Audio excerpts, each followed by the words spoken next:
High pressure solar sales techniques. Let's have a look. Hello everyone, Florian.Heise here, and welcome to another episode of HeiseSays.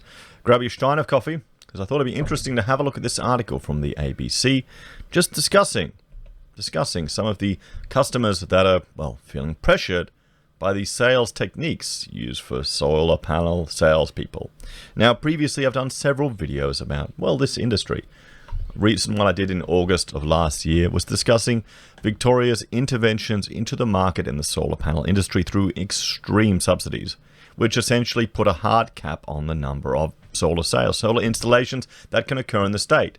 Because, well, if you don't get the subsidy, you have to pay essentially double for your panels. So you wait a month. If you don't get one of the, I don't know, thousands released every month, you wait until the next month, because the price of not having solar for a month is worth the risk of not getting it again another month and waiting, because it's such, well, it's all to do good and to support. Here's the problem.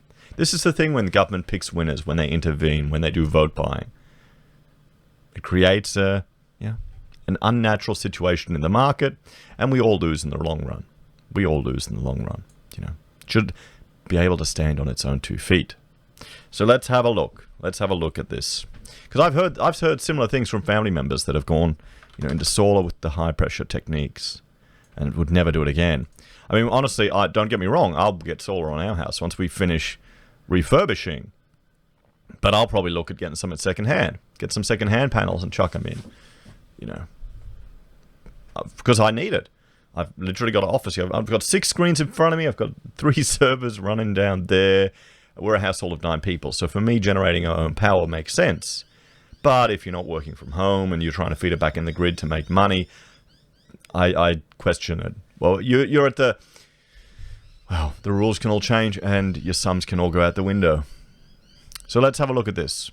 Solar power customers complain of high-pressure sales tactics for buy now, pay later. Hey, at least it wasn't afterpay panels. What do you reckon? As a carer for her husband, Adelaide pensioner Marini Hun spends a lot of time home and a lot of money on electricity bills. Well, it's because you're in Adelaide. Some of the highest power in the world. It's ludicrous. So when a solar panel salesman... See, I mean, this is the thing. This is why people want high power prices, to make everyone installing their own panels cost effective. That's why. It's good for the environment to have high power, because then everyone will get solar power. And then in 25 years, when you have to throw it away and you realize the embodied energy calculations don't make sense, that doesn't matter. It doesn't matter. You've already made your money. So when a solar panel salesman phoned her in 2018, she thought her energy woes might finally be over. It sounded good initially because it was interest-free, and all it involved was the payment of the panels over 5 years, she told 730. So, I mean, this is... I've watched Dave Ramsey episodes where people are just taking on huge debts for solar panels. The salesman rang me every day over probably a fortnight, and they do get quite persistent, and they do wear you down in the end and force you into a decision.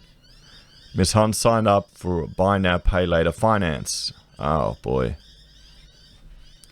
After the panels were installed by Sun Energy, Miss Hun began to feel the impact of paying the installments had on her household budget. It's 5 kilowatts, and I think it's 16 panels, and it cost $9,000, she said. That's quite a lot over 5 years. That's a lot of power. That's a lot of power, guys. $9,000 is a lot of power. I mean, how high are the bills in Adelaide? I mean, she's 2 pensioners. How much power are they going to use? I guess maybe it gets hot there. You need the air conditioning. When the bill comes in for the panels and you're still paying your electricity, it hits home that you're paying a substantial amount combined. There it is. With all the other regular bills, Miss Hun's expenses started to add up. You got things like your car registration, the petrol, servicing of your car, insurance of the car, the house. So it's a lot of juggling, she said.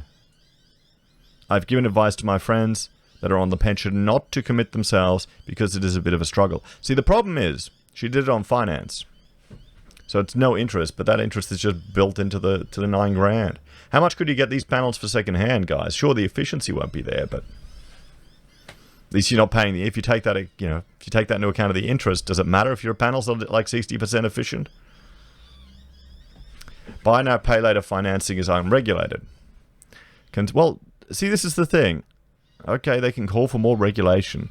I'd argue call for more education. And I guess this is where YouTube provides an opportunity. People can self-educate. You can find online sources, online people to explain how to do your financing, how to budget, how stupid it is to pay something off over time. Consumer Action Law Center CEO Gerard Brody said Miss Hun was not alone and heard many similar stories of financial hardship due to solar finance deals. Unsolicited selling means that people feel like they can't say no, he said. Maybe I'm just more of a bastard when it comes to the phone. I'll tell you a story. Story time. I need to have a drink. Because, you get the phone calls, and you get someone on there with a very heavy Indian accent going, I'm from Telstra.com or Telstra Company or some knockoff company. And it's obviously a telemarketer guy overseas. And I still get them now every day. I get these robotic voice calls from China all the time. I just keep blocking them. Now, once at my office, I had a guy ring up and go, I'm in a very, very thick Indian accent. And he's going, I'm from Telstra to discuss your bill. And I go, bullshit, mate. And I hung up on him. Which isn't the nicest thing to do. But, you got to... they've got to have a tough skin if they're in call centers, okay? That's part of the game. If you can't handle it, you leave. Okay, you leave. So then 5 minutes later, we get another phone call. And I didn't get it. I was working away. Rachel took it. I was getting annoyed. I hate people calling me at work. When I was in the... when you're in the zone. When you're in the zone, problem solving. So Rachel comes up to me and goes, Florian, that person you hung up with, he's actually the manager of the local Telstra Business Centre that you'd been chasing up to discuss your bill. So what happened is one of his assistants, an Australian girl, had to ring up because I just hung up on her boss. So... there you go. There's my story. It just shows you how insensitive I am and stereotypical. But them's the breaks. That's the resilience we all have to develop, living in a globally connected world where people can call for cheap anywhere. So that's the way it is, guys. So then we talk to them. I think I've ditched them now anyway. Years later, too expensive. So there's my story. Just be a bastard to everyone on the phone. There you go. There's Florian's life lessons, and I need a more thing peering up now. So back to this. Like she said, they're worn down, and they take advantage of. Buy now, pay later finance is unregulated. It's not treated the same as other forms of consumer credit under our law. Mortgages, personal loans, even credit cards are regulated to a certain extent. Regulated lenders are required to lend responsibly. That means they're required to make an assessment whether a particular loan meets the customer's needs, and repayments aren't going to cause that customer substantial hardship. Unfortunately, buy now, pay later providers aren't required to make that assessment. We do not tolerate those type of selling practices. This is from Sun Energy. Flexi Group, which is one of the largest buy now, pay later operators in the solar business, funded Miss Hun's panels. It said it made a courtesy call to check in with Miss Hun after her purchase, but its call was not answered. CEO Rebecca James said Miss Hun should not have felt under any pressure to sign up for solar. We do not tolerate these type of selling practices whatsoever, she said. Yeah, of course you don't, but you don't care. It's not your problem. You just provide the finance. And you've got these middlemen doing all the sales game for you. I mean, come on. It's a snake oil business, isn't it? 7:30 sent Sun Energy questions last Thursday. The company said it had not had sufficient time to review its records, but it denied her allegations. Sun Energy said it complied with consumer laws, and if a customer elected to use buy now, pay later finance, the company referred the application to Felix Group for approval or rejection. So they're not actually doing it. They've just put it on to the finance company, which, I mean, that's the way it happens, guys. Last year, the Australian Competition and Consumer Commission approved a new energy technology consumer code to set minimum standards of customer protection across initial marketing and promotion, through to contracts, finance and payments, as well as installation, warranties and complaints handling processes. But Ms. James said the changes would restrict Felix Group's ability to offer 0% interest-free finance, which would ultimately make solar panels more expensive for consumers. Well, I mean, that's what happens, guys. When the government gets involved, they ruin it for you, one way or another.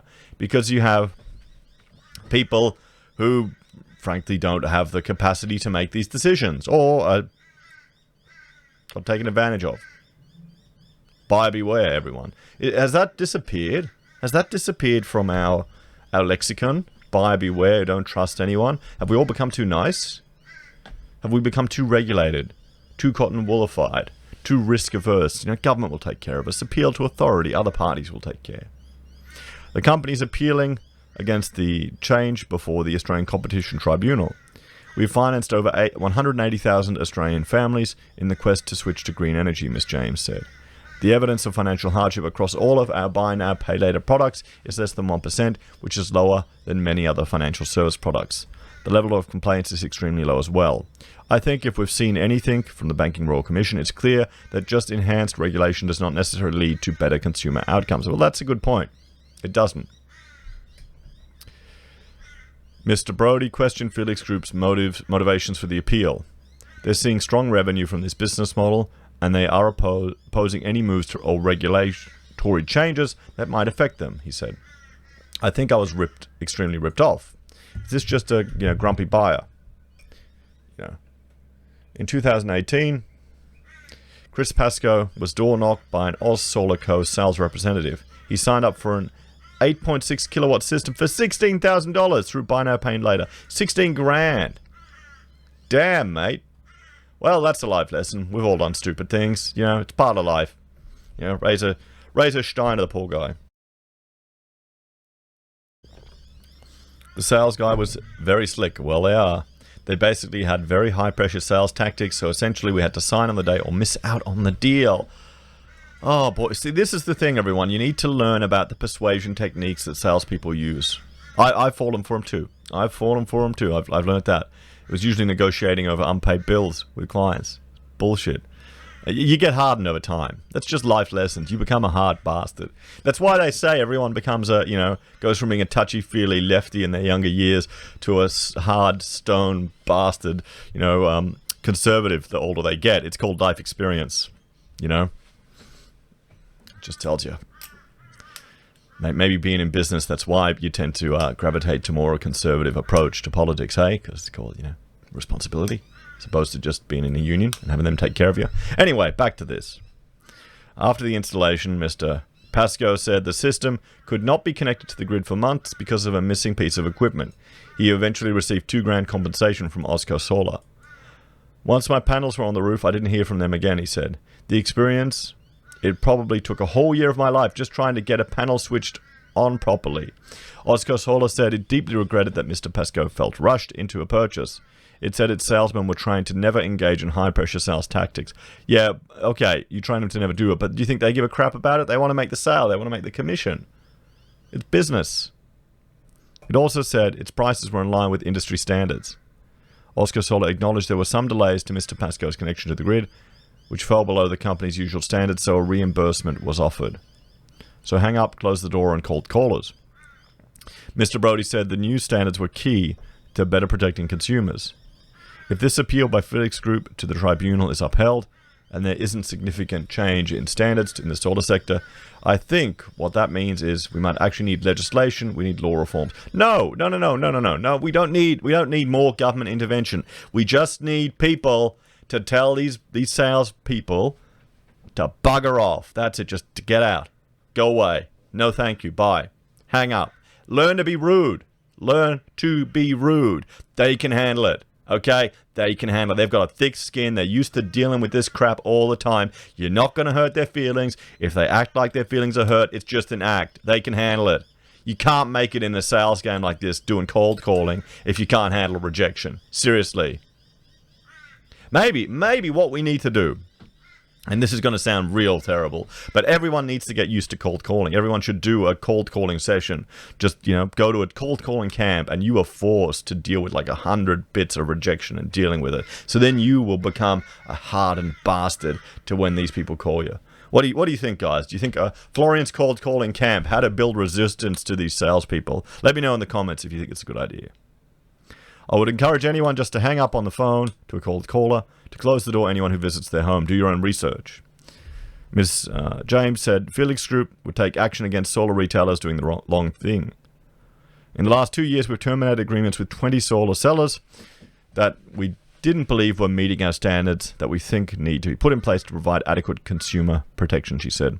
The Australian Competition Tribunal is expected to rule on Felix Group's appeal soon. So there you have it, everyone. There you have it.